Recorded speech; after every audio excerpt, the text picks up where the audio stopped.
Assalamualaikum warahmatullahi wabarakatuh. Nama saya Sinta Dewi Pramesti, NPM 4120210069.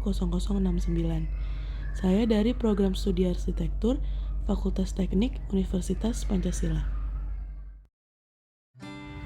Tujuan saya membuat video presentasi ini adalah untuk memenuhi nilai UAS mata kuliah Studio Perancangan 4. Sebelum mempresentasikan hasil rancangan saya akan menjelaskan sedikit tentang studi literatur, bangunan bertingkat sedang, dan bangunan bentang lebar. Bangunan bertingkat adalah bangunan yang mempunyai lebih dari satu lantai secara vertikal. Bangunan bertingkat juga dibagi menjadi 3 klasifikasi, yaitu gedung bertingkat tinggi dengan jumlah lantai lebih dari 8, kemudian gedung bertingkat sedang dengan jumlah lantai 5-8 lantai. Lalu ada bangunan bertingkat rendah dengan jumlah lantai 1-4 lantai. Kemudian ada bangunan bentang lebar. Bangunan bentang lebar adalah ruangan yang bebas tanpa batasan kolom sehingga memiliki ukuran panjang dan seluas mungkin. Green architecture adalah konsep arsitektur yang berusaha meminimalkan pengaruh buruk terhadap lingkungan alam maupun manusia. Konsep ini membuat rancangan memanfaatkan sumber energi dan sumber daya alam secara efisien dan optimal. Lalu selanjutnya saya akan menjelaskan tentang site research. Pertama, saya memilih Kota Bekasi. Kota Bekasi dikenal sebagai Bumi Patriot, yaitu sebuah daerah yang dijaga oleh para pembela tanah air. Kota Bekasi memiliki luas wilayah sekitar 210,49 km persegi. Di sebelah utara dan timur Kota Bekasi adalah Kabupaten Bekasi. Di sebelah selatan ada Kabupaten Bogor dan Kota Depok. Kemudian di sebelah barat ada Provinsi DKI Jakarta. Arah pembangunan Kota Bekasi difokuskan pada masyarakat Bekasi sebagai subjek pembangunan sekaligus sebagai modal sosial yang kreatif, inovatif dalam mengubah sumber daya menuju pada kesejahteraan masyarakat. Berikut merupakan tapak yang saya pilih dengan berlokasi di Marga Mulia, Kecamatan Bekasi Utara, Kota Bekasi, Jawa Barat. Memiliki luas 15.000 meter persegi. Kemudian ada data potensial tapak. Di sekitar tapak saya ada beberapa bangunan, yaitu Universitas Bina Nusantara, SD Islam Al-Azhar, Masjid Raya Al-Azhar, Futsal Al-Olo, Sekolah Kristen BPK, dan apartemen Spring Lake Summarecon. Kemudian ada data tapak yang saya pilih berlokasi di Marga Mulia, Kecamatan Bekasi Utara, dengan luas 15.000 meter persegi, diperuntukkan untuk perdagangan dan jasa dengan KDB 50% dan KDH 20%. Batas-batas sekitar tapak yaitu ada di sebelah utara dan timur lahan kosong, di sebelah barat ada universitas dan apartemen, di sebelah selatan tapak ada sekolah. Kondisi existing tapak tidak terlalu ramai, ada beberapa kendaraan yang berlalu lalang di sekitar tapak yaitu ojek online, angkutan umum, dan mobil pribadi. Selanjutnya, saya melakukan studi preseden. Bangunan pertama adalah Kemilo Hotel Bali. Mereka mengambil konsep modern dan mereka mengalami proses renovasi dengan konsep green arsitektur yang diperbaharui. Selanjutnya, ada bangunan Indigo Hotel Bali. Indigo Hotel Bali memiliki site berbentuk silang untuk memaksimalkan pemanfaatan area yang digunakan. Namun, pemandangan untuk pengunjung tetap dimaksimalkan. Selanjutnya, studi preseden pusat konvensi. Yang pertama, ada AIS BSD Tangerang. Bangunan pusat konvensi ini menggunakan konsep green building, bahkan mempunyai kontribusi menahan laju pemanasan global, dan juga menjadi bangunan yang hemat energi. Selanjutnya, ada bangunan Kongressaal Berlin.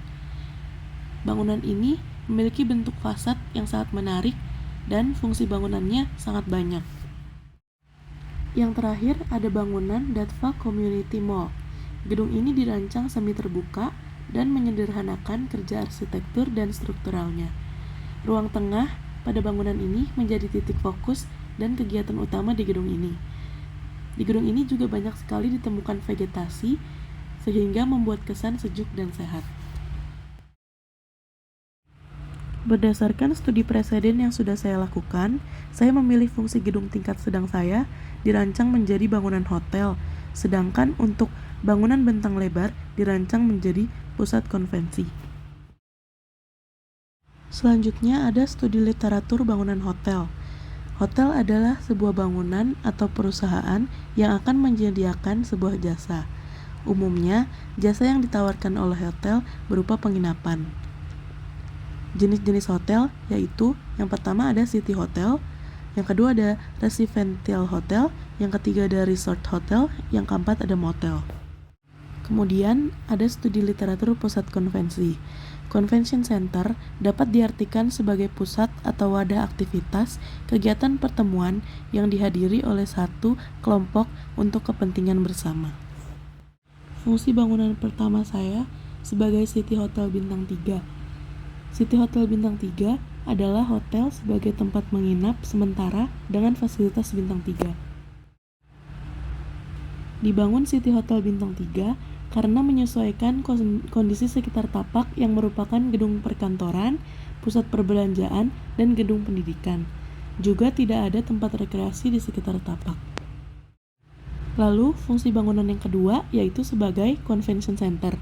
Memiliki fungsi sebagai tempat yang digunakan sekelompok orang untuk melakukan pertemuan dengan maksud dan tujuan tertentu. Pengunjung hotel yang biasanya adalah pebisnis juga dapat memanfaatkan fungsi gedung ini. Lalu ada analisis fungsi bangunan.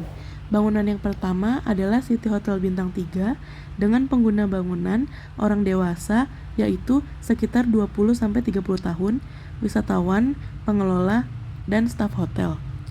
Aktivitas bangunan pertama yaitu bermalam, sarapan, dan berolahraga. Selanjutnya, analisis fungsi bangunan yang kedua yaitu sebagai convention center. Dengan pengguna bangunan, event organizer, tamu acara, wirausaha, dan staf gedung. Aktivitas bangunan yang kedua yaitu ada seminar, rapat, pesta perayaan, dan teater atau konser. Analisis peruntukan Tapak. Bagian barat Tapak sedikit tertutup gedung universitas. Depan Tapak terdapat bundaran yang di tengahnya diisi vegetasi. Responnya, letak bangunan ditempatkan di tengah Tapak supaya fasad bangunan bisa terlihat dari luar Tapak. Analisis sirkulasi Tapak. Bagian barat Tapak kurang cocok dijadikan akses pengguna bangunan karena lokasinya yang agak tertutup dengan bangunan samping Tapak.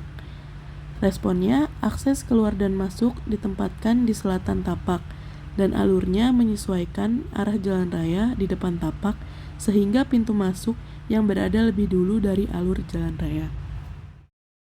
Analisis zonasi. Tingkat kebisingan depan Tapak cukup tinggi, berasal dari suara kendaraan yang berlalu lalang, dan juga dari arah bangunan universitas di samping Tapak. Arah angin bertiup dari selatan ke utara Tapak.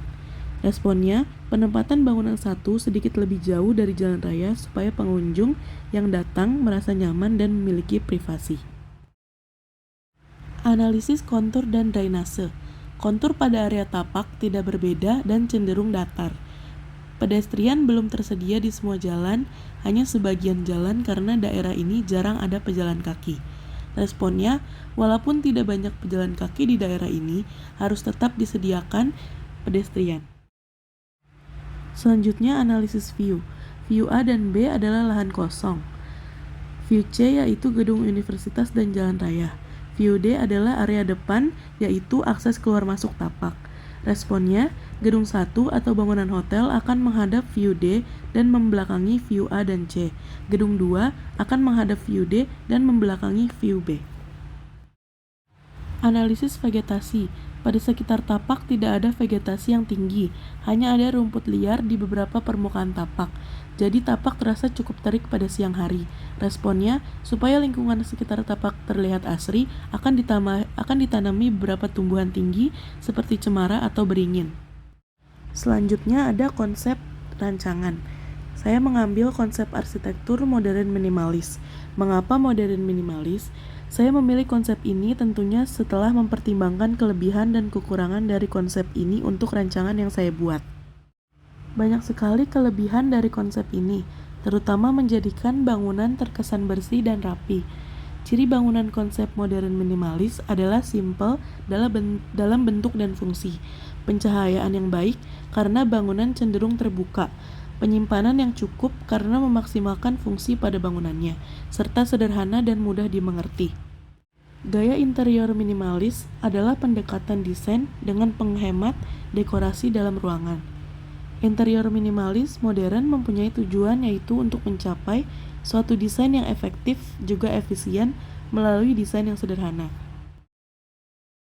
Selanjutnya ada konsep gubahan massa. Berikut ini adalah analisis gubahan dari bangunan yang akan saya rancang. Bentuk massa bangunan awal berbentuk balok, lalu dilakukan pengurangan pada beberapa sisi, begitu pula dengan massa bangunan kedua, lalu ditambahkan akses yang menghubungkan antara gedung utama dan gedung penunjang. Selanjutnya ada pembagian ruang dalam gubahan massa.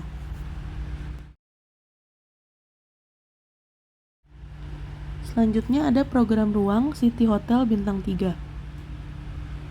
Lalu ada program ruang Convention Center.